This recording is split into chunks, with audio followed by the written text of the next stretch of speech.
Bom dia para quem é do dia, boa noite para quem é da noite. Está começando mais um episódio do podcast O Despertar. E hoje nosso papo é com um cara novo aqui no canal. Talvez não seja conhecido de alguns de vocês, mas vamos conhecê-lo hoje. E vou pedir que se apresente para nós. Boa noite, Ronan. Tudo Boa bem? noite. Então, meu nome é Anderson Kish. Eu sou técnico de segurança do trabalho, empresário, professor, palestrante e me especializando em gestão de pessoas. Hoje vai dar um papo cabeça. Vamos conversar bastante coisa boa para nós aí. Pessoal, antes da primeira pergunta, peço que vocês curtam, compartilhem, nos sigam nas redes sociais vizinhas e aqui também no YouTube. Se inscrevam no canal para receber notificações e também acompanhem nossos apoiadores e patrocinadores, que sem eles não sairia o nosso podcast. Anderson, primeira pergunta. Quem é Anderson Kischel?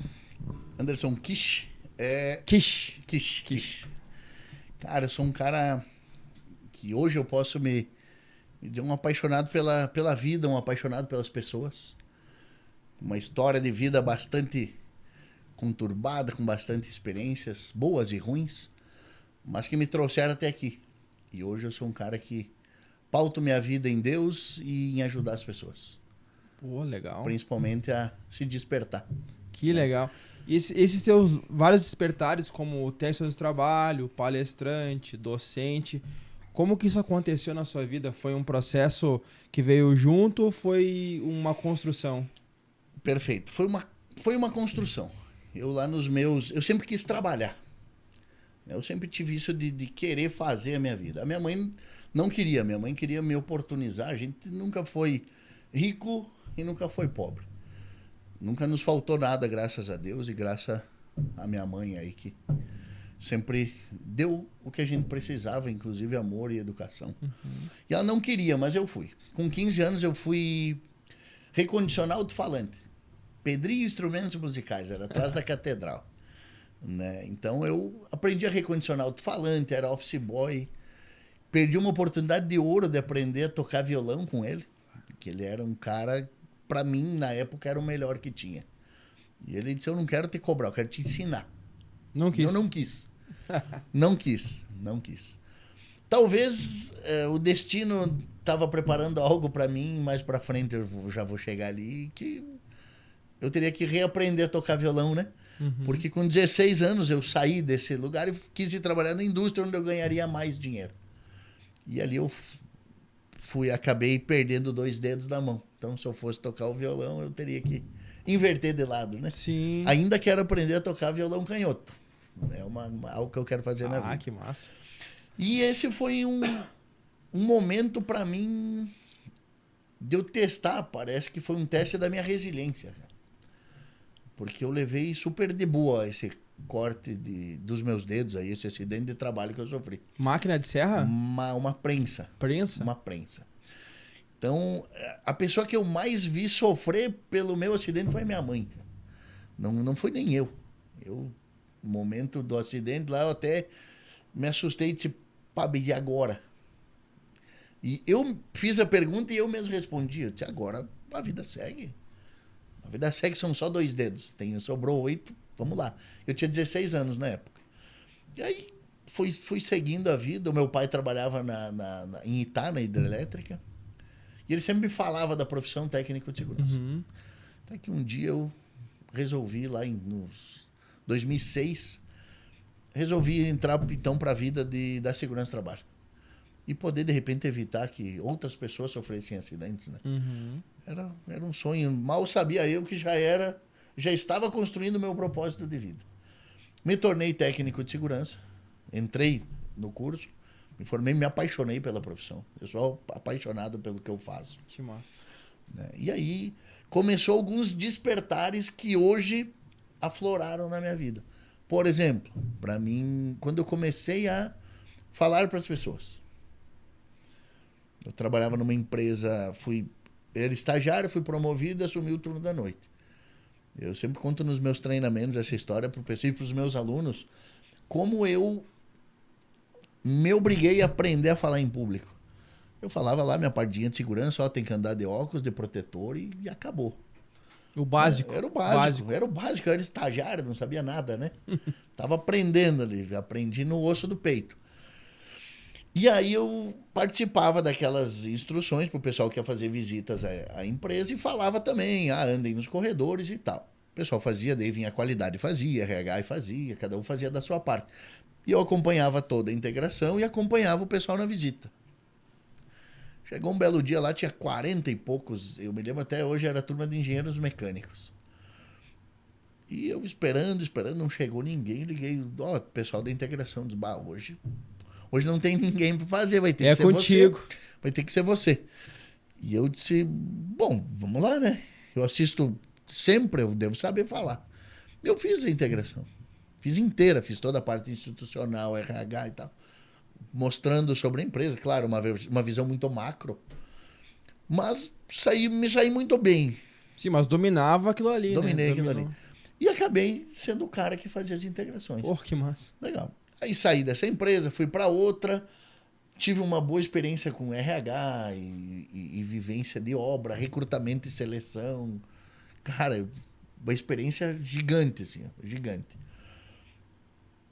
E fui evoluindo na minha profissão como técnico. Chegou numa empresa que essa foi determinante para minha virada de chave de realmente me tornar um treinador de pessoas. Uhum.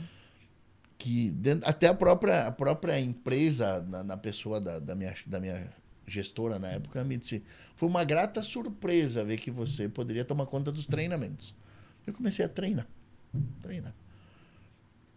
E aí, aproveitando o ensejo do despertar, né? As pessoas me faziam perguntas específicas. E acho que é algo que para mim hoje agrega muito no meu dia a dia. Eu não sabia responder. E aí me deu o estalo. Se eu não sei responder, eu preciso aprender. Eu disse, me chamem que eu quero conhecer todos esses espaços confinados, silos, tudo que vocês estão falando, que vocês têm dúvidas, eu quero conhecer. Isso me trouxe uma bagagem. Que legal. Que hoje eu posso dizer, eu conheço o espaço confinado. Eu vivenciei o trabalho dentro do espaço confinado. Eu vivenciei o trabalho em altura para poder ensinar as pessoas o que realmente acontece lá dentro. Sim, o que um vacilo pode causar. Ponto. Eu costumo dizer, é um encontro com a morte. Você escolhe se você quer encontrar ela ou não. Tem como evitar. O que você quer fazer? Uhum. Então, dessa forma, eu fui ajudando. E lá por 2023, aí surgiu a oportunidade de eu ir trabalhar numa assessoria e essa assessoria me indicar os treinamentos dos clientes dela. E foi uma parceria muito legal. Até hoje, somos parceiros. Tem um dia que eu dou consultoria indo visitar os clientes dessa assessoria. E eu abri minha empresa. E a coisa começou a empresa de segurança e trabalho. Pô, de gestão de segurança e treinamentos. Massa. Isso eu já andei um monte, tá? Eu só estou seguindo a parte do técnico de segurança. E assim eu abri minha empresa e virei um empreendedor. Entender aí as dificuldades da gente ir atrás de construir um espaço. Uhum. Construir, mas nesse processo do meu despertar para falar para as pessoas, para ser um instrutor, um treinador de pessoas, aí tem bastante campo para trás para a gente voltar nessa linha do tempo aí. Claro. Esse teu acidente, você julga que pode ter sido uma falha de segurança do trabalho ou foi uma falha pessoal, uma falha humana? Porque acidente acontece, né? Aí já diz, acidente, isso vai acontecer. Perfeito. Mas ele ele era evitável? Sim, totalmente. No curso, eu dou a matéria de investigação de acidente e é sempre o meu acidente que é investigado. Pô, que massa. Faço questão. Já saíram diversas teorias, mas todas levam a... Primeiro, a falha principal, a empresa. Eu não fui treinado, a máquina não tinha proteção. Não tinha sido treinado. Mas eu tenho, e aí a gente tem que ter muito cuidado quando a gente fala isso, eu tenho a minha visão de que eu fui determinante para a ocorrência do acidente. Eu fui determinante. Uhum. Por exemplo, você tem um carro que anda a 200 por hora. Tu sabe que ele vai até 200 por hora. Correto. Tu acelera se tu quer. Tu sabe que esse carro, se você andar a 200 por hora, daqui até Erechim, você não vai chegar. Uhum. Então você tem que ter cuidado, você tem que controlar a velocidade. Da mesma forma numa máquina. Você sabe que aquilo ali pode te machucar. Então você tem que dosar como que você vai trabalhar. Qual que vai ser a tua relação com a máquina? Claro, a gente não pode simplesmente dizer que então tudo é culpa das pessoas.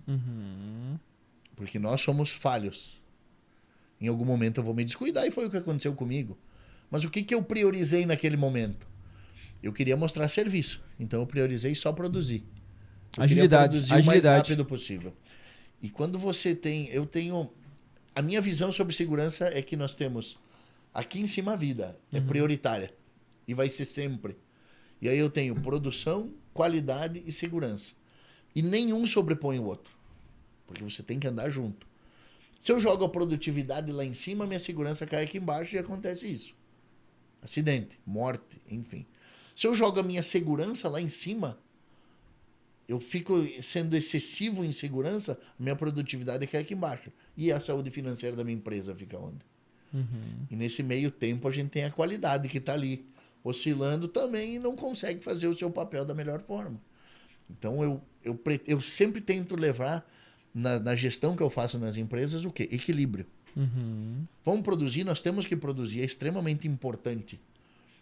Eu sou extremamente voltado à produção, porém com segurança. Não, mas não dá, dá. É só questão de ajustar. Muitas vezes o problema não está na segurança, está na falha de um processo, está na gestão do teu processo. Como é que está o teu processo? O que está faltando para o teu processo se ajustar para que entre segurança? Se ajustar para que entre qualidade? Claro. Porque quando a segurança faz parte do planejamento estratégico de uma empresa, aí ela funciona. Pois é, que se tu prioriza muito a produção, como você te falou, a segurança ela vai acabar sendo negligenciada, né? Perfeito. De alguma forma. Ou vai esquecer alguma coisa importante que era para utilizar.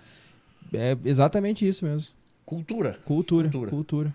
O que você quer da sua empresa? Ah, eu quero que minha empresa seja vista como uma empresa que cuida da vida das pessoas. E a gente pode ver até por várias ações, até judiciais, né? De acidentes de trabalho, onde o funcionário não estava utilizando o equipamento de segurança correto. Cara, a empresa tomou ali um tranco. Muito. E aí vem as sanções. Aí depois não adianta reclamar. O que é mais barato? Prevenir ou remediar? Quando se fala em segurança do trabalho, remediar é muito mais caro. É muito mais caro. Você pega uma morte, por exemplo, hoje, passa de milhões o gasto que você vai fazer. Passa de 1 milhão. Arrebenta uma empresa. Se a empresa não tiver uma boa saúde financeira, quebra as pernas. Quebra as pernas. E a gente vê o tempo inteiro as empresas negligenciando segurança. Muitas vezes por falta de informação, por estarem mal informadas, muitas vezes por estarem mal informadas e não incluírem na sua gestão, mas também, e eu que ando nesse mundão aí olhando, muitas empresas fazem tudo voltado para a segurança, mas aí tem problema nas pessoas. Tem um problema nas pessoas. E muitas vezes eu tô dando treinamento, eu vou cobrar alguém de cara. Se eu tô falando para ti é porque você não tá dando importância para tua vida que eu tô dando. Eu nem conheço você. E eu tô aqui tentando te fazer ficar vivo. Como é que funciona isso pra ti? Como é que tu vê isso? Ah, mas eu sempre fiz assim. O Senna sempre fez as coisas da mesma forma e morreu. Isso é igual o capacete, né? Teve uma... Antes de incluir no CTB, podia dar sem capacete. 90, 92, podia dar sem capacete. Aí depois o Estado se preocupou com a pessoa. Bota o capacete, se tu cair, tu bate a cabeça, tu vai morrer. Então, vamos botar uma lei, fazer uma norma que tu tem que usar um capacete. Perfeito. Sabe? Segue essa mesma linha, né? Perfeito. Hoje, eu sou motociclista. Se tu me disser, vai até a esquina, eu não vou. Mas teve que vir uma lei para que eu brigasse contra essa lei e depois entendesse que ela é importante para mim. Sim, ela é para ter e resguardar, né? E uma coisa que eu trabalho muito nas pessoas é o porquê fazer segurança. Não é simplesmente faz porque eu tô te dizendo. Quem sou eu para vir aqui falar para ti que tu tem que fazer alguma coisa? Eu vou tentar sempre te mostrar o porquê. Por que eu devo fazer segurança? Por que eu devo ter cuidado com tal situação? Porque tem alguém que tu ama lá fora. Eu costumo usar o exemplo. Tu daria a vida por alguém? Tu daria a vida pela tua esposa, pelos teus filhos? Geralmente a gente que é homem, a gente diz, mas eu me boto na frente de uma arma pela minha família. Que legal, cara. E por que tu não fica vivo? Não se mantém vivo, então. Não é mais fácil? É. Você não precisa morrer, ninguém quer da tua família que você morra. A gente só quer que você fique vivo bem. E é assim que eu quero te devolver para casa. Melhor do que você chegou, porque a gente nunca sai pior. Todos os dias é um aprendizado. Todos os dias é um aprendizado. Eu pauto a minha vida dessa forma. Melhor que ontem e pior que amanhã. Amanhã eu vou ter que ser um pouquinho melhor que hoje. Não muito, um pouquinho. E assim eu venho vivendo os meus últimos 6 anos. Que foi o meu verdadeiro despertar, né? Os últimos 6 anos. E para contemporizar, o que tu acha, ou por que tu acha, não sei se tu se recorda da tragédia do edifício Joelma, em São Paulo? Sim. Por que o Estado, eu digo Estado em relação à Federação, ao Brasil, não tomou uma atitude naquela época? E em vez de tomar somente agora com a Boate Kiss? Foi, cara... Que lá também, lá infringiu todas as normas de segurança do trabalho, né? Todas possíveis, tava naquele edifício, né? Que eu acompanhei vários documentários sobre aquele edifício de Joelma. Então, cara, tudo deu errado lá. Tudo deu errado. Tudo falhou. Sabe? Desde de uma licença até uma porta que era pra ajudar, não funcionou. Nada funcionou. Nada deu certo. Nada deu certo. E aí, essa mesma história se repetiu na Boate Kiss. A mesma história, sabe? Sucessão de falhas. Uma sucessão de falhas que naquela época, isso foi em... Cara, acho que foi 80... Olha, amor, quando é que foi o edifício de Joelma? Não sei se foi 80 ou 70, então tu vê quantos anos depois, quase 40 anos depois, a mesma situação. E aí mudou o rumo da história, né? Mudou o rumo da história. Um marco. Um marco. O que tu julga desses fatos que eu te contemporizei? Eu acho que, como a gente fala, é a mesma coisa o meu acidente. 74, olha só. Nossa, não era nem nascido. E a Boate Kiss foi agora... 90 e... Não, foi 94? Não, 2004. 2000, não, acho que foi mais. Foi 2012. 2012... 2013, olha quanto tempo. Muito e aí mudou, tempo. Aí mudou, né? Mudou tudo. O que eu vejo? Naquela época não se tinha o cuidado que se teve, ou a mídia que se teve em cima do caso. Cara, você falou muito. Mas aí a Boate Kiss começou a ter muito mais visibilidade, muito mais pessoas jovens, enfim.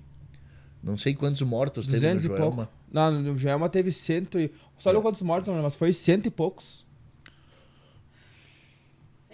189 pessoas mortas e 300 feridos. 300 feridos no Joelma. Foi uma tragédia até maior, que aqui não tem maior e menor quando é tragédia. Tragédia né? É tragédia, né? Tragédia mas foi... é tragédia.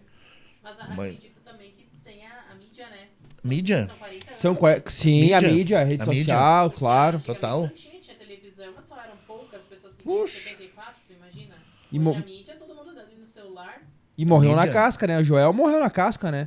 Acabou, abafa o caso. Abafa o caso, fizeram agora um edifício comercial ali. Acabou, não se fala mais. Fala mais. E a Kiss hoje virou um monumento. Virou um monumento, um marco histórico. Marco histórico. Uma tragédia virou algo que as pessoas vão visitar. Eu não respeito quem vai, mas... Sim, vai lá ver o quê, né? Vai lá ver onde pessoas sofreram? Sim, tá louco. Não, né?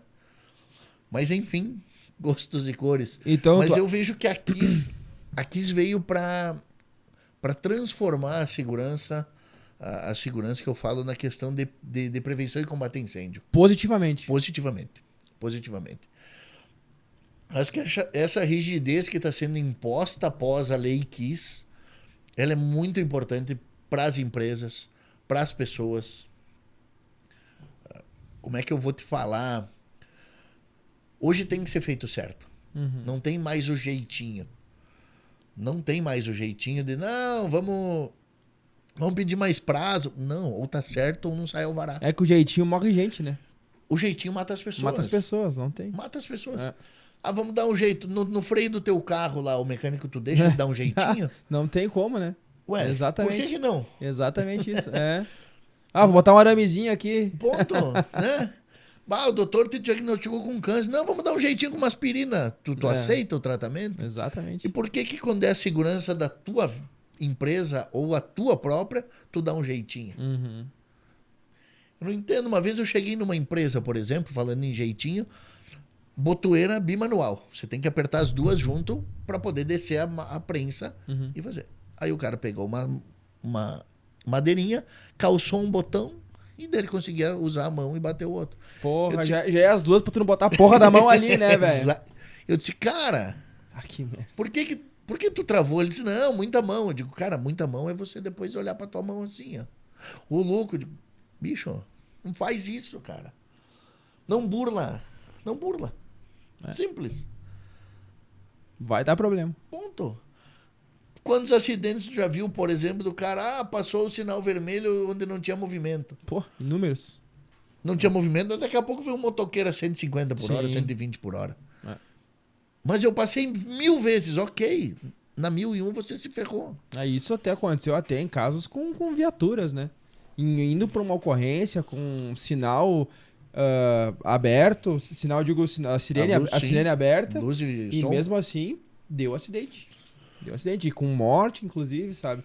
Então é complicado, né? A gente não dá pra... Dá pra negligenciar. Não dá pra negligenciar. Não dá. A gente não pode... E a lei quis, voltando no início do assunto, ela vem pra isso. Pra mostrar que tem que ter rigidez. Hoje nos prédios eu dou muito treinamento em condomínio. Para as pessoas saber como se portar no caso de uma situação dessas de um princípio de incêndio. Um vizinho que está passando mal, que está se afogando, uma panela de azeite lá que começou a pegar fogo. O que eu faço com isso? Minha opinião, isso tinha que ser do currículo escolar. Saber o básico de prevenção e combate a incêndio. Né? É um projeto, inclusive, que eu tenho de vida, de repente, botar nas escolas. Tem um vereador em Erechim que eu já lancei a ideia para ele. Usar o extintor? Uma coisa simples. Passar na escola, ensinar, usar extintor, ensinar as crianças, em vez de ficar vendo porcaria no telefone. Porque hoje, se a minha filha, se eu cair desmaiado, ela não sabe chamar SAMU. Tem 9 anos, sabe fazer tudo no telefone. TikTok, dancinha e coisa, mas não sabe chamar SAMU. Isso que ela vai comigo nos treinamentos. Tu vê, né, cara? Talvez ela saberia agir. Uhum. Porque eu sempre que posso... Saberia o que fazer. Saberia o que fazer. Mas não sabe ligar. Falha minha que nunca ensinei, inclusive. Não sabe ligar pra SAMU. Não sabe ligar pra polícia. Não sabe ligar pros bombeiros. Agora que você tocou numa tecla de legal, esses dias eu tava vendo até um vídeo com a V, como é importante as crianças saberem o nome do pai e da mãe. Qual que é o nome do pai e da mãe? Sabe, não é pai e mãe, mas tem um nome. Qual que é o nome? Cara, faz diferença. Faz toda a diferença. Ah, tá, por exemplo, sai correndo, se perde, encontra um adulto ali. Quem é que é teu pai e tua mãe? Como é que é o nome? Ah, é pai e mãe.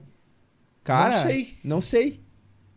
Pai e mãe, nome da rua. Nome da rua. Cara, o mínimo. Isso é o básico. Básico do básico do básico. É o básico. Básico do básico. E a nossa pequenininha tem 3 aninhos e sempre desde pequenininha. Quando ela começou a falar, os meus nomes que ela aprendeu foi o meu nome, o nome da V, o nome dela, o nome do vô, da avó. Sabe onde que ela mora, sabe a rua que ela mora, a cor da casa que ela mora, sabe o básico. O básico pra se safar, né? É isso aí. É isso aí. Porque... Mas voltando na segurança do trabalho, tu acha que...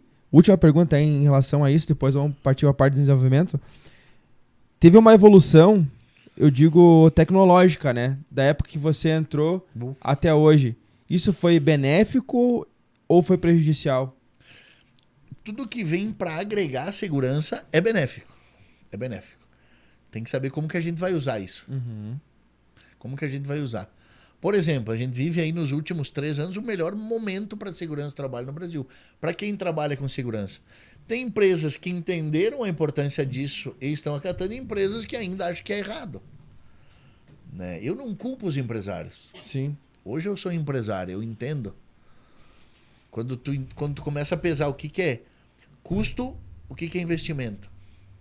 O que é custo, o que é investimento.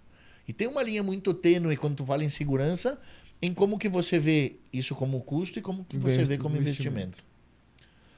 Como que você vê isso? Hoje se tornou, vamos pegar, a segurança do trabalho tá mais ou menos que nem a lei quis, o bicho tá pegando. Tá Tá apertado, não tem mais como fazer meia boca. Não tem mais como fazer mais ou menos. Eu tenho um amigão, um irmão, ele, às vezes, tudo que é voltado para segurança, ele me pede.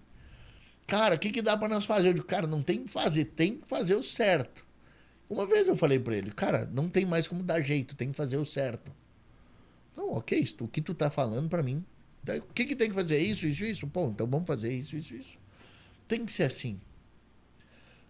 E veio para trazer pro trabalhador, e aí eu vou te dizer que a maioria das empresas está se empenhando em mais insegurança do que as pessoas. Mais insegurança do que as pessoas. Mais insegurança. O dono da empresa está investindo em segurança porque ele entendeu, primeiro, que ele é obrigado, senão a conta vai sair cara. Vai ser alta. Segundo, que isso vai trazer benefícios para ele. E aí cabe a profissionais, como eu, meu sócio, colegas que eu tenho em alta estima, mostrar para as empresas que isso é um investimento e não um custo.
Como que a gente mostra? Aí a gente tem as nossas maneiras de mostrar. Claro. Por que é investimento e não custo? Por que eu entregar... O que é mais barato? Eu entregar para ti uma luva ou ter um empregado afastado por 15 dias porque teve um corte na mão? Sim. Quanto custa uma luva? Quanto custou os 15 dias dele parado? Mas leva para médico, paga, Não, paga. E a diminuição da produção, né? Tu vai diminuir a produção, vai ser uma pessoa a menos aí operando, né? Sobrecarrega as outras pessoas, aumenta o risco dos outros se acidentarem. Exato. Então vira uma bola de neve. Uhum. Mas você tem que saber falar isso. É o que nós falávamos sobre saber vender, né? Exato. A gente sabe vender segurança. Me dá alguma coisa que eu pego na mão e consigo mostrar, eu vendo para qualquer um. Eu sou muito da gente... consegue vender mais fácil o que a gente compra.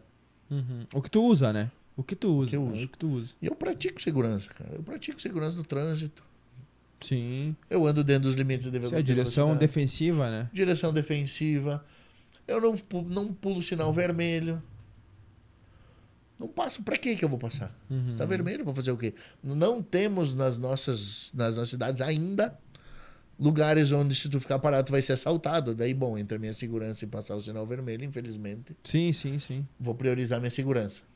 Você tem que pesar. Erechim não abre o sinal, né? Depois da meia-noite, né? Não fica... Fica piscando. Ele fica piscante Fica também. direto, fica direto. Ah, tá. Fica direto. Porque Cara, entre a minha vida e passar no sinal vermelho, eu vou escolher passar no sinal vermelho. Claro. Porque vocês do poder público não tem como garantir a nossa segurança, infelizmente. Não. Vocês são tão vítimas quanto nós, nesse caso. São vítimas quanto nós. Ainda mais na forma como se trata hoje. Sim. Parece que pedir por favor pro bandido. Tá cada vez mais complicado, né? E esse teu despertar no desenvolvimento pessoal, onde que ele chegou? Esse é um assunto, vamos dizer assim, mais delicado, né, da vida. Foi um momento da vida onde eu vinha de uma relação bem... uma relação que não teve frutos a não ser um filho. Uma filha maravilhosa, amo minha filha. E sou muito grato, mas foi a única coisa que teve. Era um relacionamento péssimo, tanto para mim quanto para a mãe dela. Tenho certeza que ela concordaria, né? Mas nesse momento foram 14 anos em um relacionamento péssimo.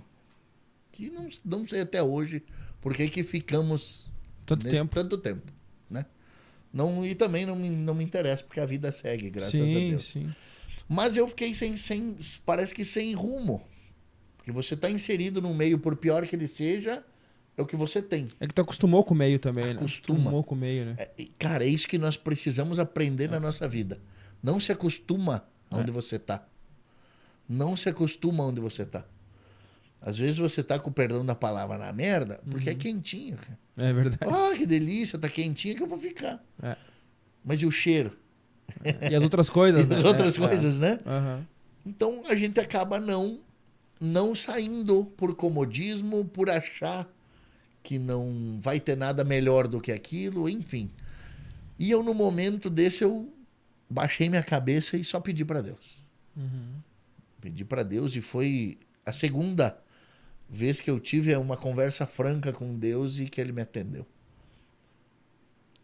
E ali Deus me falou: você pega tudo que você fez errado e muda e esquece os outros.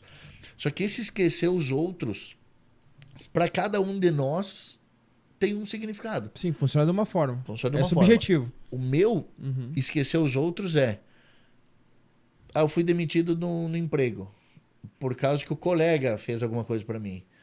O meu casamento tá ruim porque a outra pessoa não é boa. Eu tô nessa situação porque me prejudica. Parar de coitadismo. Vitimismo, né? Nós somos responsáveis por estarmos onde a gente está hoje. E mais ninguém. Mas tu me prejudicou. Porque eu permiti. Ponto. Tu foi um péssimo marido. Porque você permitiu. Ponto. Ponto. Você permitiu. Você permite. Eu não posso te ofender. Opa. Eu não posso te ofender. Você que se ofende se eu te fizer alguma coisa. Tu pode simplesmente me ignorar. E seguir a tua vida. Mas ali foi o meu despertar. Eu lembro que eu tava na frente do computador, puxei o que eu tinha na frente do lado e só digitei desenvolvimento pessoal. Foi a primeira coisa que me veio em mente. Preciso disso. Preciso me desenvolver. Preciso me desenvolver. Eu uso a expressão que eu virei homem aos 38 anos. Porque antes as minhas atitudes não eram dignas de eu dizer eu sou um homem. Né? Não eram dignas. Depois eu fui entender, e na sequência que eu vou te falar, o que eu entendi de todo esse momento que eu passei na minha vida. Os 2 períodos conturbados aí. Mas eu despertei. E eu fui buscar autoconhecimento, fui buscar desenvolvimento.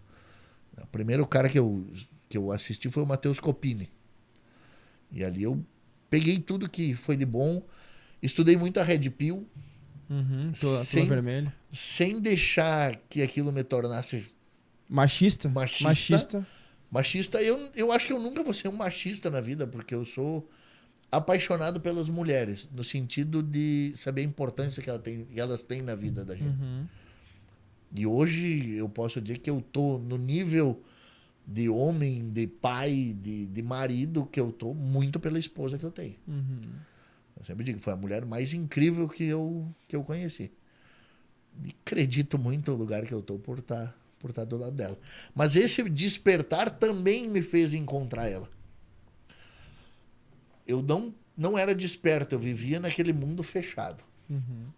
Eu vivia naquele mundinho fechado, achando que era aquilo. Eu vivia um personagem, e foi isso que eu entendi, hoje eu entendo. Por que eu vivi um personagem? Eu tive um período lá dos 18 aos 30, que não foi um período bom da minha vida. Foi bom, mas de uma forma totalmente errada. E ali eu vivi um personagem. Eu consegui me livrar desse período ruim e entrei em outro personagem. Que era o personagem que tinha que estar sempre cercado de pessoas. Preciso pegar aquela, pegar essa, pegar aquela, pegar aquela, pegar aquela. Por que que... E hoje eu entendo. Por que que eu tinha que criar um personagem? Porque eu tinha vergonha de quem eu era de verdade. Não tinha se encontrado ainda. Ou até eu sabia quem eu era de verdade e tinha vergonha de mostrar. Tinha vergonha de mostrar. Mas nesse meu despertar, eu peguei esse cara que eu tinha vergonha e disse assim, ok, eu tenho vergonha de quem eu sou. Mas então eu vou transformar quem eu realmente sou para ser um cara que eu tenho orgulho. Hoje eu tenho muito chão pela frente. Porque o despertar ele tem início, mas não tem fim. E ele não é fácil também, né? Não. Não é fácil. Não é um processo fácil. Eu vou dizer que nesse meu processo, a coisa mais dolorosa que teve pra mim foi eu saber que eu passei por 38 anos me enterrando num buraco que só eu me coloquei lá. Muita gente me ofereceu a mão, muita gente disse, cara, não é... Eu sou o cara. Eu sou o bom. E as coisas estão dando errado por causa de vocês. Eu sou o bom. E eu me coloquei no buraco. E é doloroso.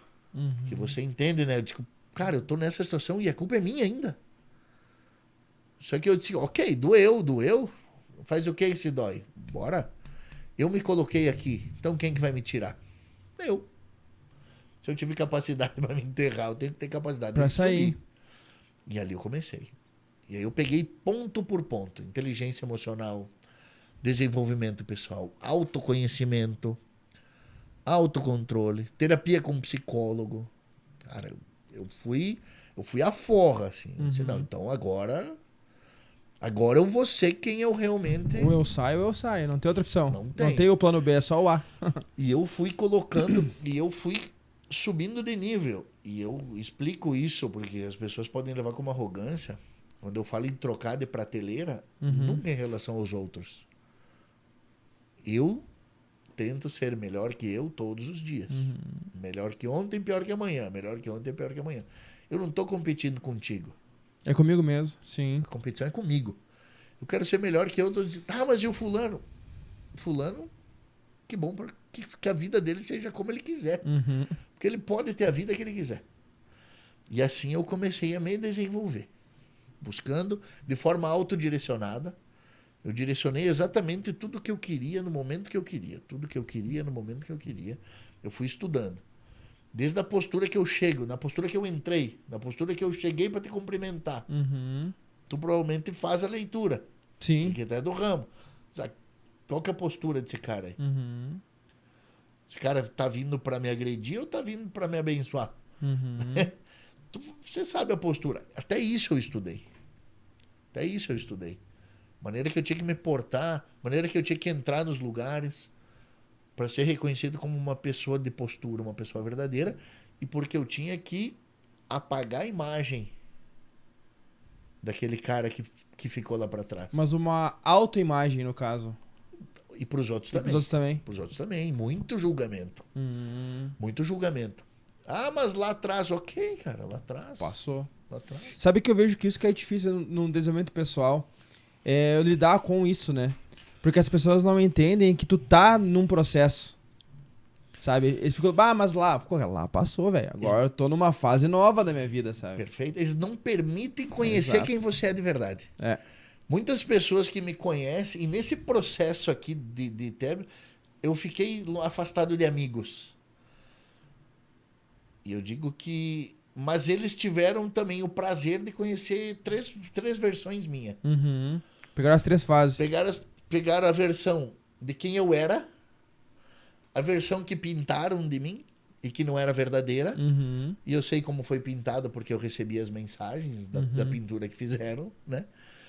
E eles puderam me conhecer e me reencontrar hoje, como eu sou. Que eram pessoas que sempre foram especiais para mim e continuam sendo. Claro. Eles quiseram que nos reencontrássemos da forma como estamos e tá ótimo. Tá ótimo. Mas eu precisei, então, apagar uma pessoa que eu era, uma pessoa que eu fui pintado e que teve muita mentira e tá tudo certo, eu não tô nem aí. A única coisa que eu dizia quando eu recebia essas mensagens, o tempo. O tempo. Eu não vou falar nada. Deixa o tempo falar. Deixa o tempo falar. E eu segui. Segui de forma autodirecionada. Eu comecei lá em 2019. Tem uma caminhadinha já. Caminhada. Comecei em 2019, eu fui até eu conhecer a minha esposa atual. Que é a minha 4ª esposa. E aí quando eu conheci ela, eu disse, não, pera. 3 pessoas. Encontrei uma pessoa maravilhosa. 3 deram errado. Essa não pode. Mas eu vou abrir um parênteses pra gente focar no porquê eu encontrei uma pessoa maravilhosa. E eu penso muito que a gente depende da faixa que a gente tá de energia, né? Você tá na energia que você quer tá zoando, você vai encontrar pessoas que estão zoando. Uhum. Você vai encontrar... Você tá numa parte de maturidade que você realmente quer ser alguém, você vai encontrar alguém desse mesmo nível. E foi aí que eu encontrei minha esposa. E eu senti uma necessidade, como eu senti lá no início da minha mudança, eu coloquei um ponto que eu precisava estudar. Como me relacionar. Como me relacionar num casamento, num relacionamento. Uhum. Eu fui buscar toda a questão da psicologia, como que se comporta, qual que é a postura do homem, qual que é a postura da mulher. Qual o papel do homem, qual o papel da mulher. Uhum. E ali eu fui estudando. Polaridade, polo masculino, polo feminino. Por que que a gente inverte os polos? O que que acontece se inverter os polos? Uhum. Então hoje eu consigo, eu e minha esposa temos um equilíbrio de eu me manter no polo masculino e ela se manter no polo feminino. Uhum. E é inconsciente e inerente à mulher ela querer tomar conta do polo masculino. E muitas relações dão errado porque acaba invertendo a polaridade. E aí o homem vem pro polo feminino, a mulher assumiu o papel de macho da relação, olha pra cara e diz assim, tá, mas por que que eu preciso desse cara se eu sou o homem da relação? Uhum. Aí a mulher para de te admirar, para de te ver como homem, como protetor dela.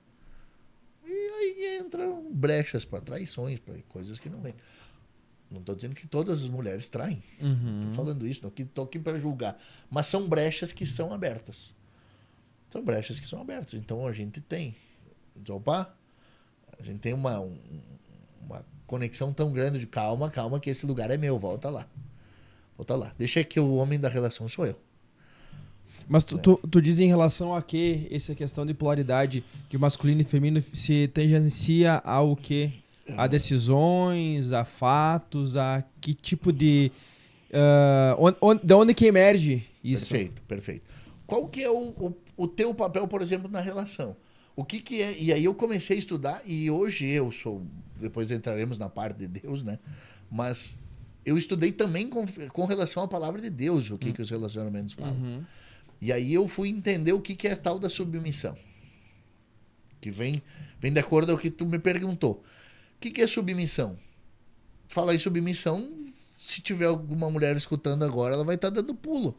Porque eu não sou mandada por... Ninguém disse que ser submisso é ser mandada pelo homem. Uhum. Ser submisso é o homem estar... Por que que o homem vai numa guerra? Se você fosse num confronto policial, Uhum. quem iria na frente? O batalhão de choque ou as mulheres e as crianças? Não, batalhão de choque. Por que que na relação o homem não pode estar na frente para proteger a família dele? Isso é ser submisso. Isso é submissão. O homem estar à frente, não acima.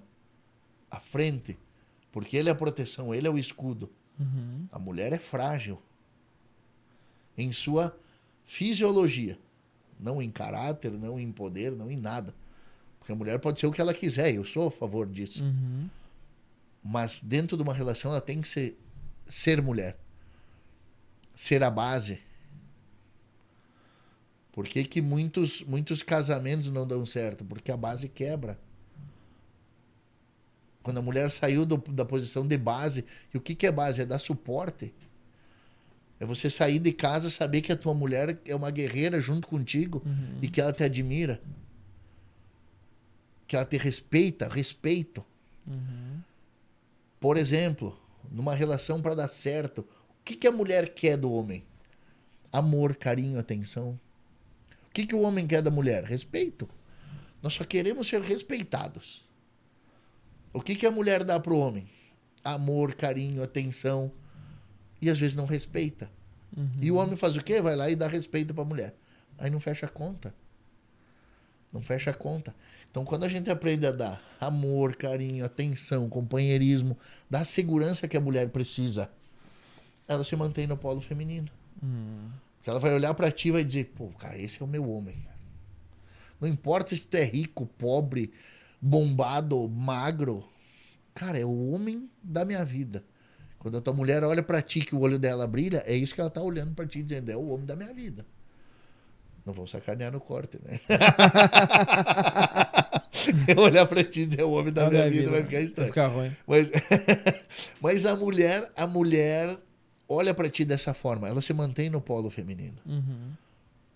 Agora, quando ela te desrespeita e tu aceita uma vez, ela desrespeita e tu aceita 2 vezes, ela subiu em cima de você. Aí perdeu. O que significa esses desrespeitar? Seria em que sentido? Boa. Eu, por exemplo, exposição excessiva, eu acho uma falta de respeito. Tu diz em relação à mulher. Em relação à mulher, em relação ao A homem. um homem. Uhum. Eu não sou hipócrita. Sim. Eu acho Se uma vale falta... pra um, vale pro outro. Eu acho uma falta de respeito a minha esposa postar foto mostrando a bunda de biquíni em rede social, ok? É que é uma informação, né? É uma informação. É uma informação. Agora, eu posso postar uma foto sem camisa? Uhum. Não. É outra informação, tá? É outra informação. É informação também, no caso, né? Ponto. É isso aí. Faltou respeito nessa questão. Ah, mas é o meu corpo. Ok, tudo bem. Se o teu namorado, teu marido aceita, perfeito. Nós temos esse contrato, eu e minha esposa. A gente não se expõe. A gente não se expõe. Ela respeita as minhas opiniões, eu respeito as opiniões dela. Eu que decido tudo? Não. Nós somos um só. Então nós tomamos decisões juntos, porque as decisões que nós tomarmos, nós vamos sofrer as consequências, não é só eu. Eu vejo o relacionamento dessa forma. A submissão é a mulher se permitir ser protegida pelo homem, se permitir ser cuidada. Se fala muito, mas aí o cara, para ter submissão, o cara tem que ser um provedor financeiro. A provisão financeira também faz parte. Mas nos dias de hoje, como é que é? A gente consegue? A gente muitas vezes não consegue prover uma família sozinha.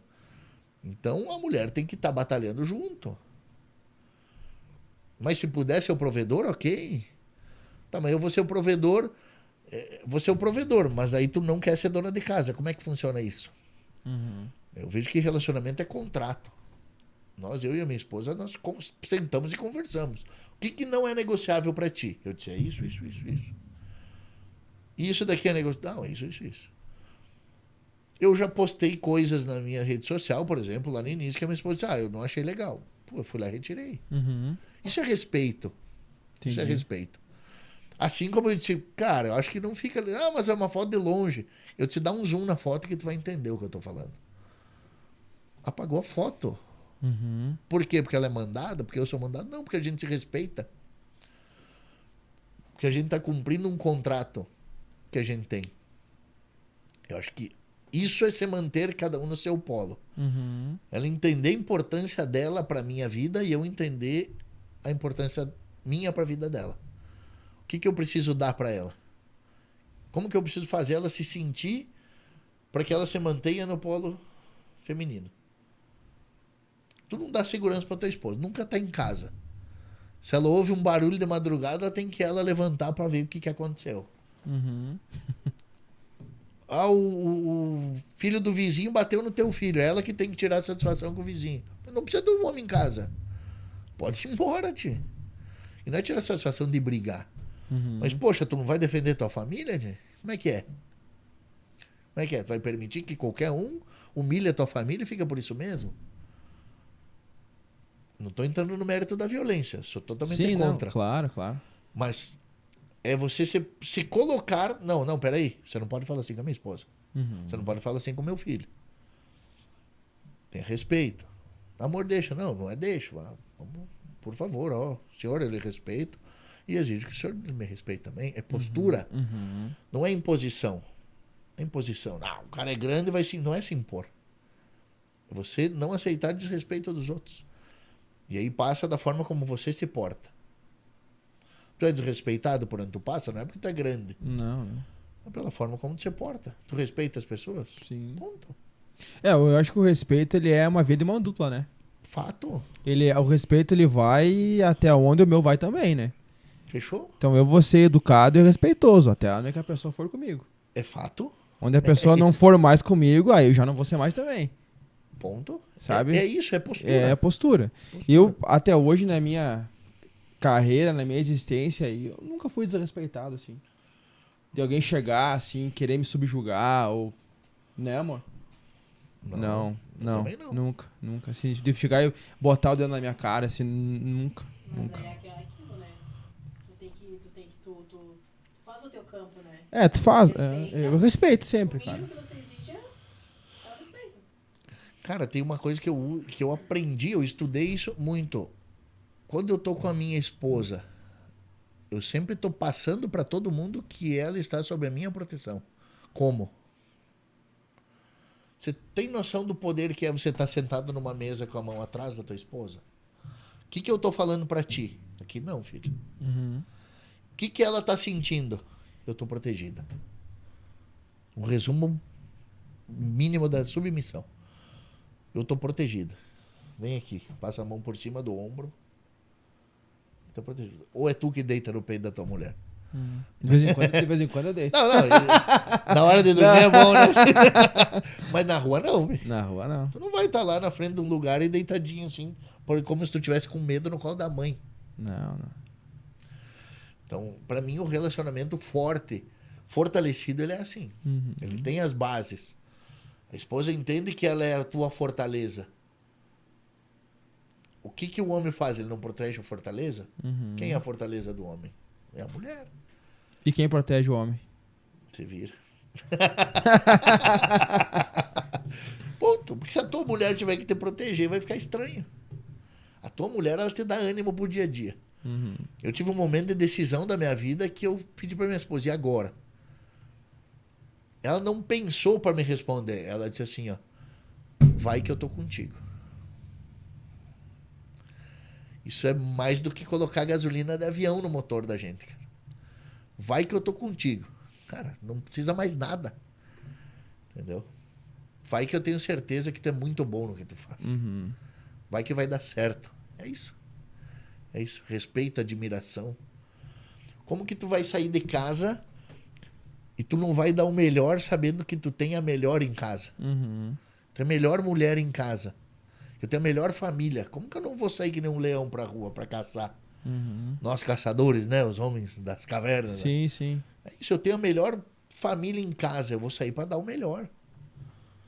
Pra dar o melhor.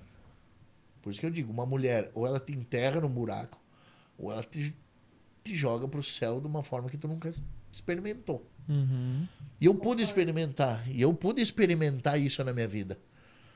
E aí não tô voltando no coitadismo. Não, mas você ter uma pessoa que diz pra você, você é foda, vai que você vai conseguir. E você ter uma que ri da tua cara, qual que te dá ânimo pra sair pra rua? Ah, sim.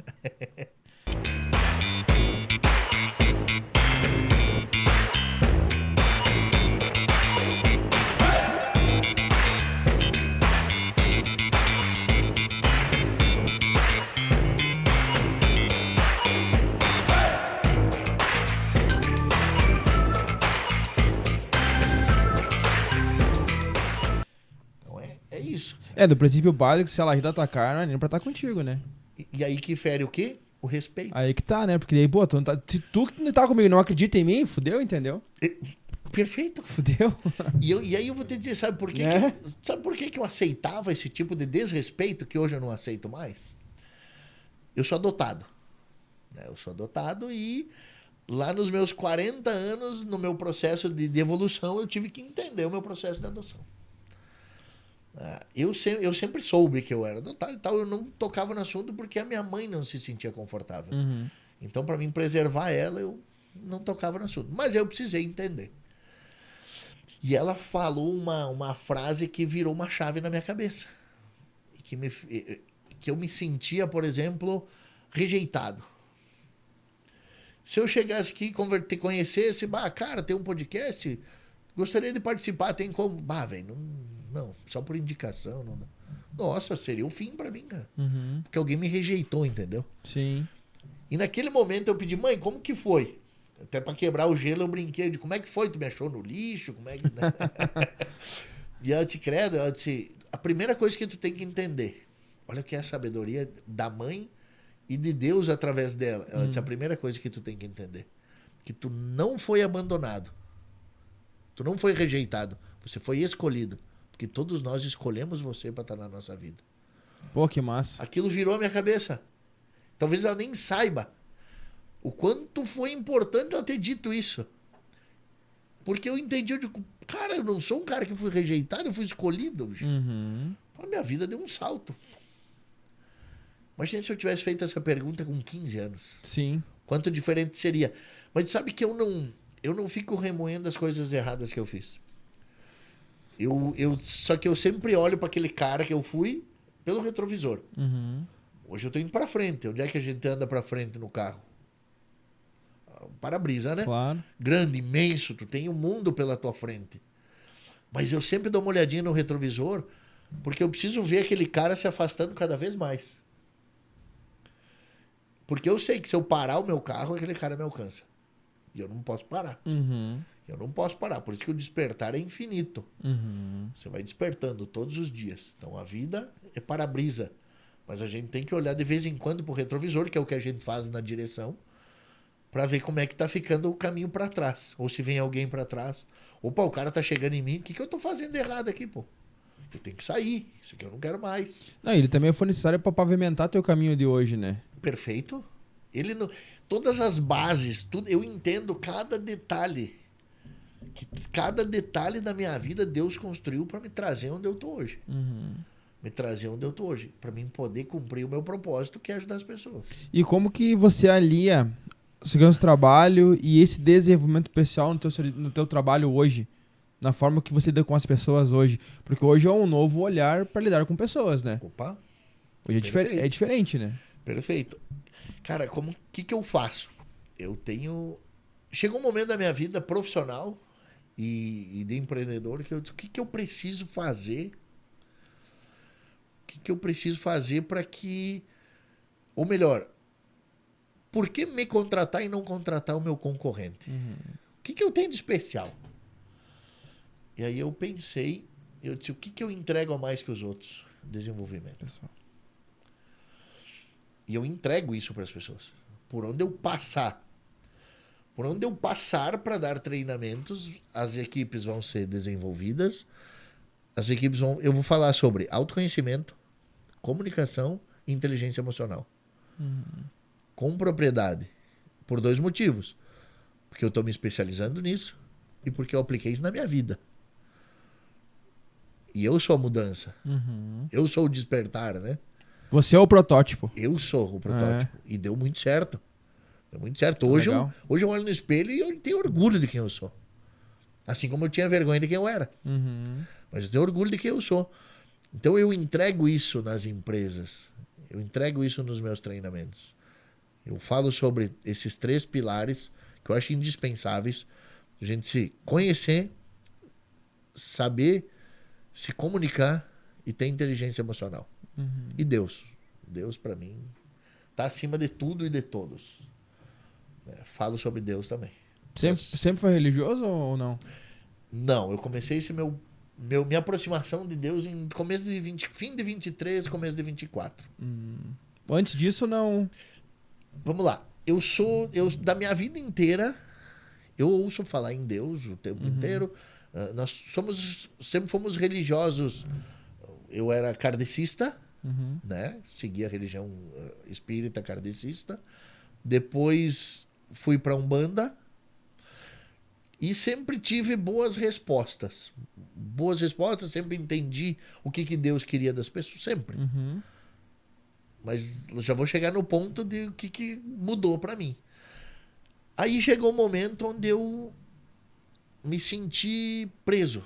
Sabe treino de futebol que bota o borrachão e um fica parado e o outro fica tentando correr preso na borracha? Eu me senti assim. A minha vida estava evoluindo, eu estava crescendo e eu me senti assim. E aí eu lembrei de o que me fez Deus. Deus. Sabe quando tu olha assim, oi Deus, sou eu de novo?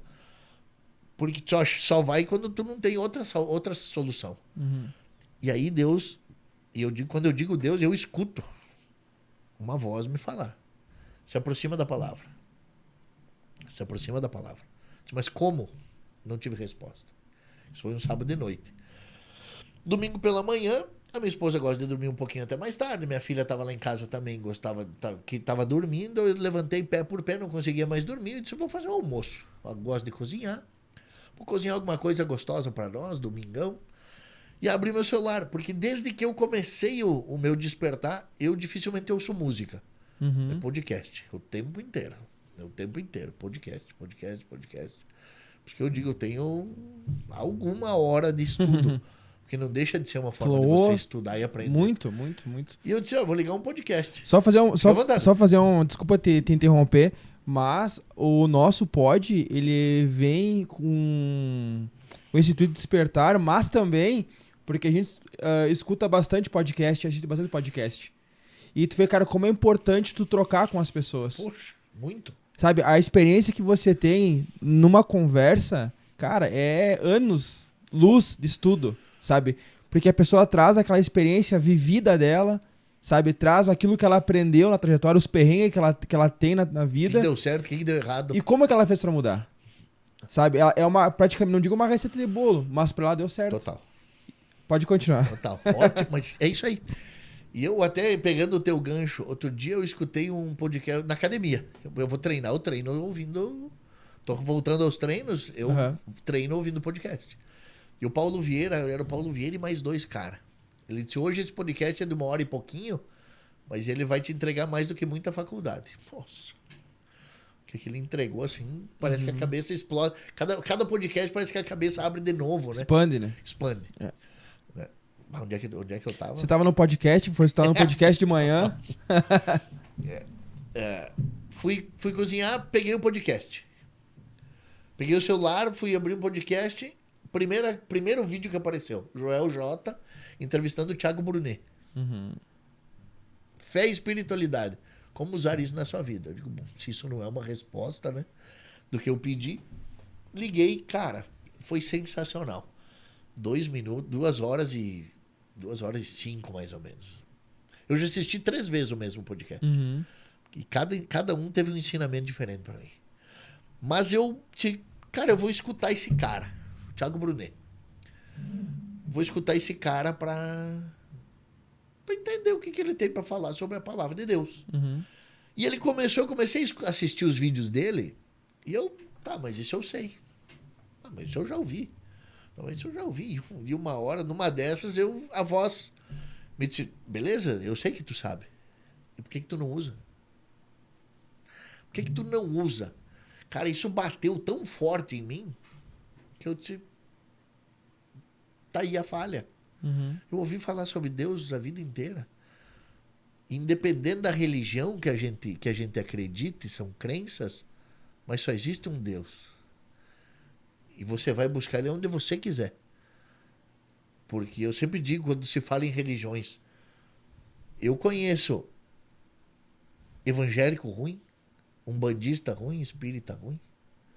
E eu conheço nas 3 religiões pessoas maravilhosas. Eu conheço gente que dobra o joelho na igreja e não olha para uma pessoa que está passando fome. E conheço ateu que pratica a palavra de Deus melhor que muito crente, que muito umbandista, que muito espírita. Então não acredito que não é a religião que você frequenta. É o que você está fazendo com a palavra de Deus. E eu me abstive de religiões. Me abstive. Eu disse a palavra de Deus.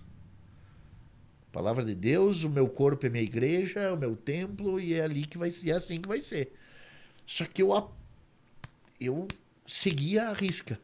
O que ele ia falando nos vídeos, ele foi um mentor para mim. O Thiago Brunet, ele não sabe, claro, mas ele foi um mentor para mim. Ele pautou a minha vida por um tempão, assim. Praticamente o ano de 2024 inteiro. Às vezes a minha esposa dizia, meu Deus, de novo o Thiago Brunet, eu digo. Tá enjoada já. Né? Por vezes ela reclamava. Ela disse, poxa, de novo? Eu digo, cara, perdão, eu parava, porque quando é demais, a gente já tem equilíbrio em tudo. Né? Claro. Eu parava, dava uma segurada. Às vezes ela dizia, cara, tá demais. Não, então, pô, vamos dar uma segurada. Mas eu vou tomar banho, eu ligo um podcast. Eu vou no banheiro, ligo um podcast. Ah, dobra a roupa, podcast. Podcast. Pra dar roupa também eu escuto um podcast. Pra lavar louça. Lavar louça. Lavar louça. Às vezes ela diz assim, não, deixa que eu lavo, porque senão até que tu acha o teu vídeo... É bem isso aí. Não termina nunca. Cara, mas eu penso assim, eu vou levar quanto? 20 minutos. Eu vou achar um vídeo de 20 minutos. Claro. Eu não vou parar na metade, entende? E eu comecei a seguir. E aí lá no meio do caminho... metade do ano, mais ou menos, de 24, apareceu a página dos legendários pra mim. Não sei se já ouviram falar. Já alguma coisa assim, não. Apareceu e eu vi a proposta transformadora para transformar homens. Eu digo, cara, eu quero isso aqui pra mim. Mandei mensagem na página, não tive resposta. Não me responderam, mas tudo certo. Um amigo meu, Thiago Sirena, muito obrigado, serei eternamente grato, inclusive, por isso que estou citando, foi. E eu chamei ele no Instagram e disse, cara, como é que é isso aí, tia? Eu não... Aí falei, assim, em algumas linhas, cara, eu tô querendo crescer, evoluir. Ele disse, tu quer ir? Sim. Não falou mais nada. No outro dia ele me chamou, cara, tá aqui o teu link, vai se inscrever. E eu me inscrevi. Na hora, assim, ó, parece que eu disse, eu vou me inscrever já pra não perder. E aí assim foi. E eu subi a montanha em fim de outubro. De dezembro. 3, 4, 5, ou de 4 a 8. 4 a 8. Você fez com o Eduardo? Qual Eduardo? Não, ele subiu o Cristi? É. Ele subiu em outubro, se não me engano. Ele subiu um top antes que eu. Cara, e lá, gente, claro, não vou falar, mas, cara, eu tive muitas respostas. Eu tive... O meu intuito de subir a montanha, eu tava rezando para conhecer a face de Deus, ou de Jesus. Eu encontrei ele de todas as outras formas. Foi incrível, incrível. E lá eu tive uma palavra que tocou muito no meu coração e lá eu passei a pensar.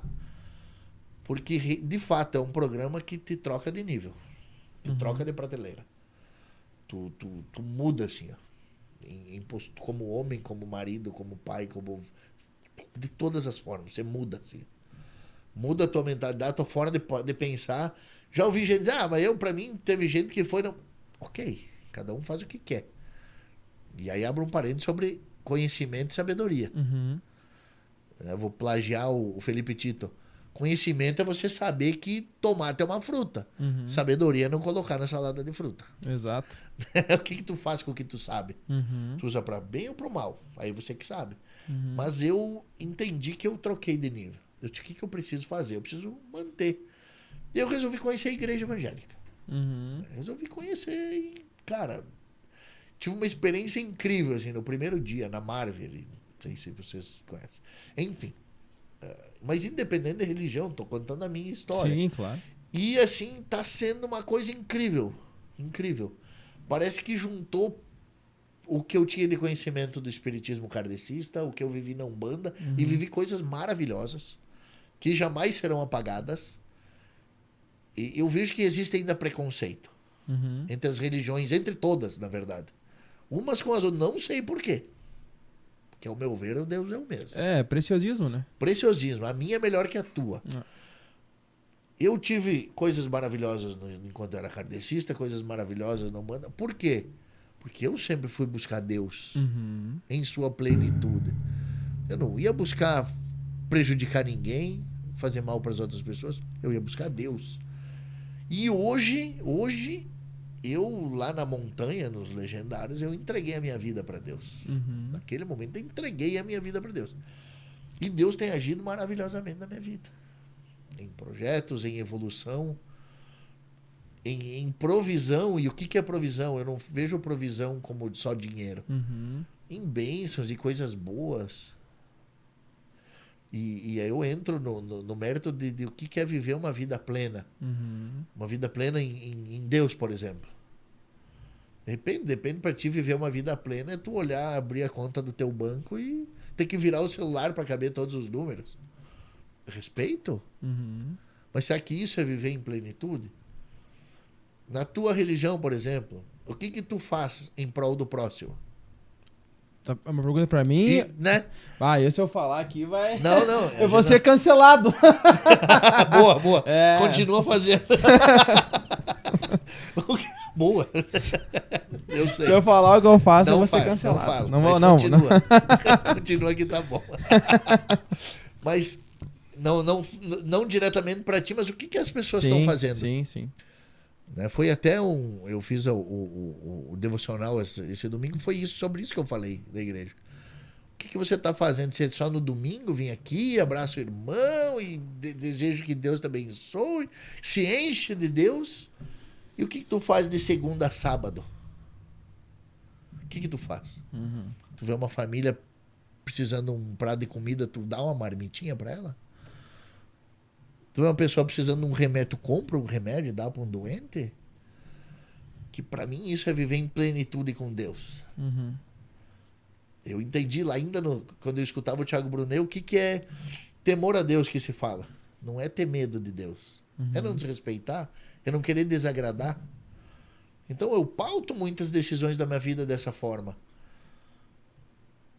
Deus vai se agradar disso? E disso? Ah, disso sim, então eu vou aqui. E aí eu aprendi que com isso eu não desagrado a Deus, eu não desagrado a minha esposa, eu não desagrado a minha filha, eu não desagrado a sociedade. Eu me torno um cidadão bom. O que é um bom cidadão? Um cara que não dá problema, tio. Eu nunca tomei um tapa na cara da polícia, nem nos momentos difíceis da minha vida. Por quê? Porque graças à minha mãe, educação eu tive. Claro. Respeito eu tive. Mas, voltando, eu pauto as minhas decisões dessa forma. E hoje você consegue aliar em simbiose com o teu trabalho. Todas essas questões, elas se alinham pro teu resultado final. Eu trago a palavra de Deus, eu trago o meu desenvolvimento, eu trago autoconhecimento, desenvolvimento pessoal, inteligência emocional. E tento fazer com que isso feche todo o bolo e as pessoas entendam que se isso é importante para elas, segurança também tem que ser. Claro. Não é à toa. Eu não inventei uma fórmula para matar tempo em treinamento. Pelo contrário, eu agrego mais tempo. Mas entrega mais. Entrego mais. Será que você viver a tua vida querendo ser melhor, querendo evoluir, querendo despertar, querendo ser cada vez melhor, mas não cuidar da tua segurança, faz sentido para ti? Não tem como. Não tem como. Um é antagonista ao outro. Exato. Eu quero evoluir, eu quero ser melhor todos os dias, mas eu não sou capaz de cuidar da minha segurança no trabalho. Eu quero ser melhor todos os dias, mas eu não sou capaz de cuidar da minha segurança no trânsito. Onde é que está fechando essa conta? Onde é que está fechando essa conta? Onde é que a gente precisa adequar as coisas aqui? E aí, nesse meu desenvolvimento todo, eu comecei a botar pilares na minha vida. Por exemplo, um pilar que para mim é o maior, fidelidade. Por nada e por ninguém eu vou trair a minha esposa. Por quê? Eu vou estar desagradando a Deus, eu vou estar desagradando a ela e eu vou estar botando fora uma construção que eu fiz de anos. Eu não quero isso para mim. Então, se eu não quero a consequência, eu não preciso fazer o ato. Respeito, humildade, lealdade.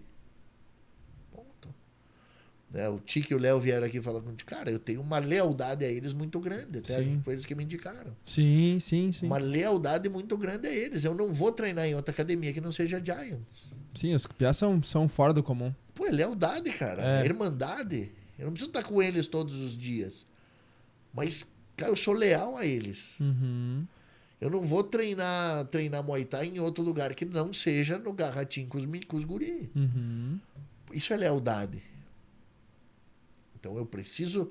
É pilar? Ok. Então eu não vou ficar trairando meus parceiros. Claro, não vou ficar boicotando. Né? Exato. Não vou. Por que tu não vai no outro? Cara, eles são meus amigos. Ah, mas e daí? Bom, e daí que se tu não se importa, eu me importo. Claro. Eu sou leal a eles. Porque eles são leais a mim. Ponto. Então eu mantenho pilares. Só que as minhas ações do dia a dia nunca podem ir contra os meus pilares. Se nós pegar aqui o estúdio, tem pilares. A gente pode derrubar a parede. A gente pode derrubar outra parede. Pilar nunca. É a estrutura, né? É a estrutura. Então eu plantei os meus pilares. O que eu vou fazendo de construção ao redor... Vai agregando. Vai agregando. Se eu achar que não tá legal, eu posso desmanchar e começar de novo. Claro, com certeza. Recomeçar não é errado. Não. E às vezes é necessário. E às vezes é necessário. E às vezes é necessário. Então, toda essa minha transformação como homem, como pessoa, como alma, como espírito, eu trago tudo para dentro do meu trabalho.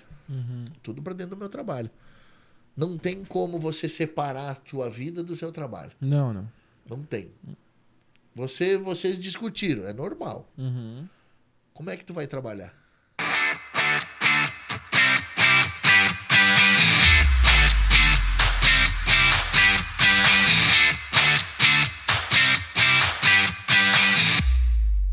É a mesma cabeça que quando vocês estão bem? Uhum. É impossível. Não tem como. E quer ver uma coisa que a gente muitas vezes não se dá conta? Vocês têm filho já, não? Já. Tem. Ah, é assim, tu falou. Se a tua filha não tiver bem, tiver meio doentinha, meio gripadinha, tu se preocupa, ok, mas tu trabalha no teu dia normal. Mas se tu tá brigado com ela, tu não trabalha normal. Porque a esposa vem antes do filho. Uhum. A esposa vem antes do filho. Por que muitos casamentos acabam? Porque o filho vira o centro. Uhum. E aí acabou. Com quem que você vai ser um só a tua vida inteira? Com ela. Isso eu concordo. Com ela. Isso eu concordo, porque daqui a um tempo a Tilis vai crescer, 18 anos, vai voar. Tem que ir. Vai, e você tem que criar ela para vai voar. Vai voar. E vai ficar eu e ela. É isso aí. Não tem. Ponto. Então, o que é? Você ser o mais O importante. natural é ela andar, né? Ponto. Qual que é a tua obrigação de pai? É isso. Uhum. Então, eu tava dando um despertar na minha filha antes de vir pra cá. Poxa, volta pro mundo real. Esse mundinho que tá vivendo não é. Ela tem 9 anos. Acho que ela é grande, cara. A minha filha é linda, tia. Não é porque é minha filha, mas Sim. ela é linda. É grande e ela parece ter 13, 14 anos. Só que isso me traz preocupações. Uhum. Tu vê, os guris mais velhos não é... não é ciúme. Como que eu vou permitir, por exemplo, que a minha filha de 9 anos namore um menino de 12? Não. Ou que ela sequer pense nisso. Eu que sou pai, eu entendo essa tua preocupação. Pai de menina, ainda eu entendo a tua preocupação. Por quê? Se eu permitir que ela use a beleza dela com 9 anos pra sensualizar ou pra... Não, é uma criança. Você é um cara de bem. Você vai olhar, nossa, que menina bonita. E o pedófilo. E o pedófilo. É isso que eu falo pra ela. Você não sabe quem é. Que a gente não sabe Sabe quem é. Esse cara tá oculto. O cara não sabe quem é. Pode ser o cara que me bate nas Que costas. bate nas costas, entendeu? Que Isso geralmente é. Isso que é foda, velho. Isso que é foda. Pá. Então eu falo pra ela, minha filha... Isso aí é... Eu ensino muito, eu jogo muito aberto com a minha filha. Minha filha, ó, ninguém pode tocar em você. Uhum. Eu não posso tocar em você. Uhum. Se um dia eu tocar em você de uma forma adequada, você tem que contar pra qualquer pessoa que for. Se precisar, você chama a polícia e conta. Se eu fizer, jamais o teu pai vai fazer isso. Uhum. Mas eu tô dizendo que ninguém tem essa liberdade, nem mesmo o teu pai que te ama. Então, não permito. Só que aí pensa, o menininho de 12 anos vem aqui dar uma conversadinha, eu já corto. Outro dia, Marcelino, um guri de 16 anos. Aí conversou, daí tinha uns meninos juntos, ela tava brincando, mas eu fico sempre de olho, né? Uhum. Aí vi que o guri fez um comentário já meio, né? Meio ruim. Meio ruim. Eu disse, peraí, não é assim, cara, é uma menina de 9 anos, cara. Como que tu faz um comentário desse? Tinha até um casal próximo, assim. Eu digo, não é assim. Ele quis ir batendo boca. Daí que eu digo, até onde que tu precisa se impor muitas vezes? Claro. Chega um momento que eu digo, mais uma palavra, eu vou entrar aí. Daí eu acho que ele entendeu que eu não tava brincando. Sim, sim. Mas se eu permito isso, é uma criança com o corpo de uma mulher. O que pode acontecer? Isso me preocupa demais quando é pequeno. Oxi. E o desenvolvimento está cada vez mais acelerado, né? Mais precoce. Mas, não, se você... Quer ver? E não tem como tu colocar num casulo, né, meu? Não, cara, Isso que é o foda. Tu não vai estar junto o tempo todo, 100% do dia. Não vai, não tem como. Não existe como, cara. É foda. Bah, tá louco. Deixa eu ver a última que eu tirei com ela aqui. É tenso essa questão aí. E 9 anos é uma criança, né? Mas me disse tem 9 anos, cara? Não dá pra dizer que tem 9 anos. Não.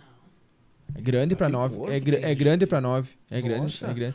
E aí, como é que até o rosto dela, o semblante dela já não tá mais numa feição infantil, né? Não. É. Ela usa roupa de adulto, cara. Então, e não é por ciúminha de pai. Não é. É prevenção. Como é que é o mundo. Prevenção do pedófilo. Ponto, Exato. Ponto. Ponto. Não é questão de ser ciúme. Pra nossa pequena, Aham.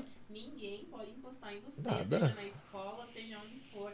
Ninguém. E a gente fala, cara, nunca fica sozinha, nunca fica sozinha com ninguém, sabe? Corre, grita, chama, mas não fica sozinha, sabe? Cara, outro dia eu tava no Master, a mãe entrou no banheiro, o menino veio com o celular, ô tio, quer me ver jogar? Cara, e eu disse, fiz sinal pra minha esposa, disse, fica aí, espera.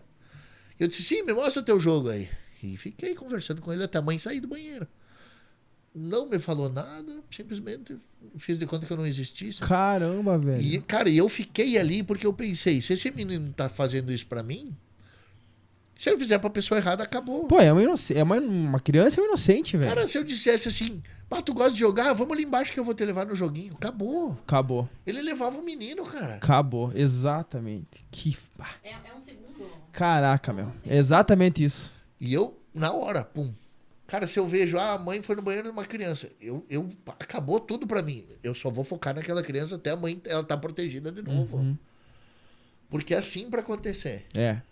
Pai, tu viu que aumentou muito a questão de sequestro de criança, né? Pô, Pô, deu um aumento, assim, significativo nos últimos meses e anos aí. Significativo mesmo, cara. Tu não via tanto desaparecimento como tu tá vendo agora.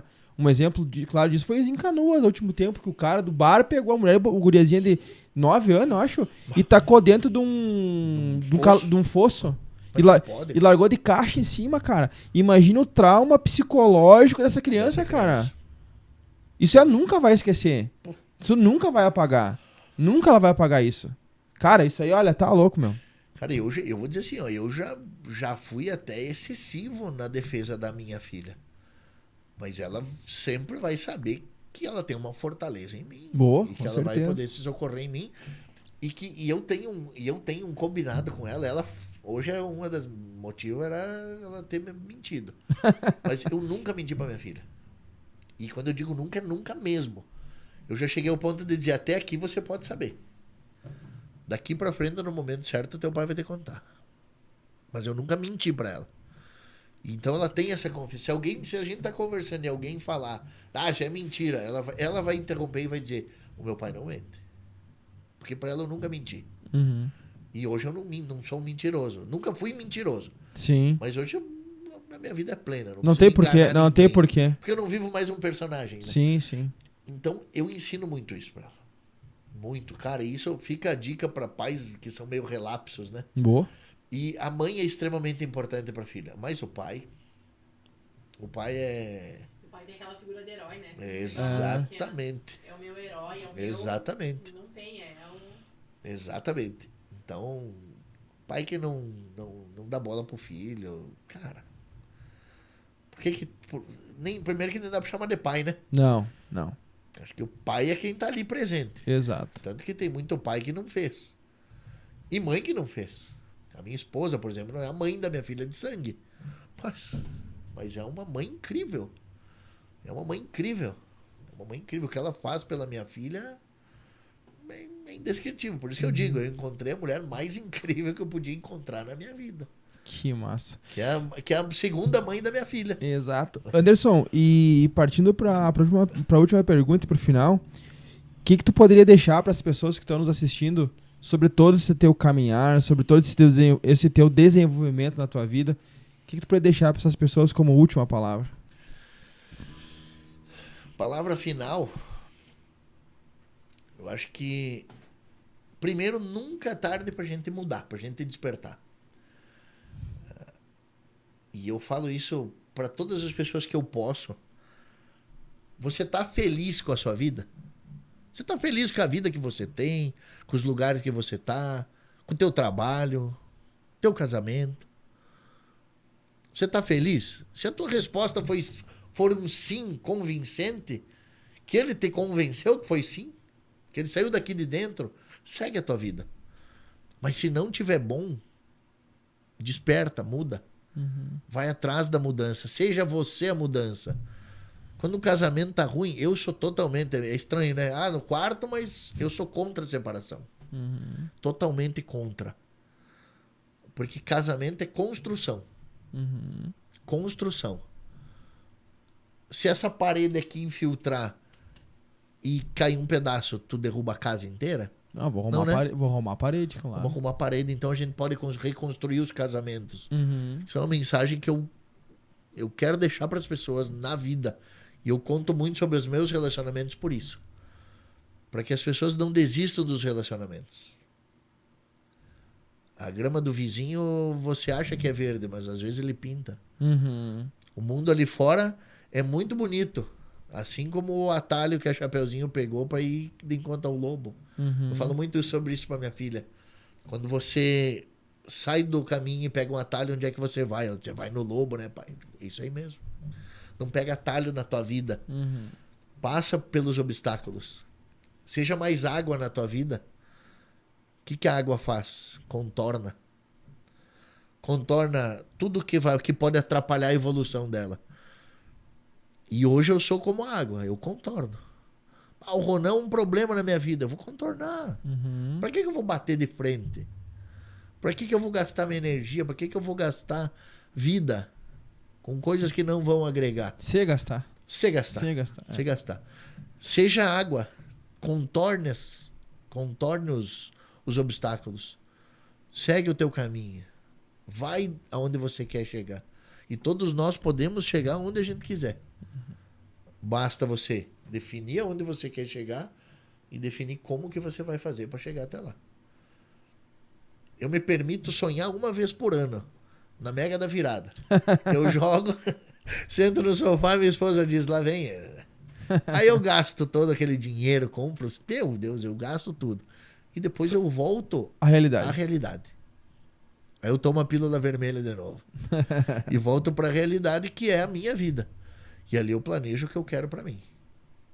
E tudo que eu planejei eu conquistei. Tudo que eu quis eu alcancei. Porque eu sou o dono do meu destino. Eu e Deus. Uhum. Eu sou o dono do meu destino. Eu chego aonde eu quiser. Costumo dizer que Deus sabe quando a gente nasceu e sabe quando a gente vai morrer. Aqui é um livro em branco. E a gente que vai escrever. Uhum. Eu escrevi por linhas tortas, mas voltei. Achei o meu rumo. Me reencontrei. Me redesenhei. Construí novos pilares. Ou melhor, eu não tinha uma casa antes. Eu era vazio. Uhum. Eu construí pilares. E eu estou construindo o arredor desses pilares. Está arborizando agora. Estou arborizando. Agora eu estou deixando essa construção bonita. Agora eu estou sendo quem eu realmente sou. Para finalizar, autenticidade. Seja quem você é. Se você tem vergonha de quem você é, você mude quem você é de verdade. Mas não viva um personagem, porque isso é perda de tempo e perda de vida. Show de bola. Anderson, obrigado pela tua vinda e parabéns pela tua trajetória e muito sucesso para ti na tua jornada. Muito obrigado. Um prazer estar aqui com vocês conversando e espero nos reencontrarmos. Show de bola. Obrigado, meu brother. Valeu. Tamo junto. Valeu, pessoal.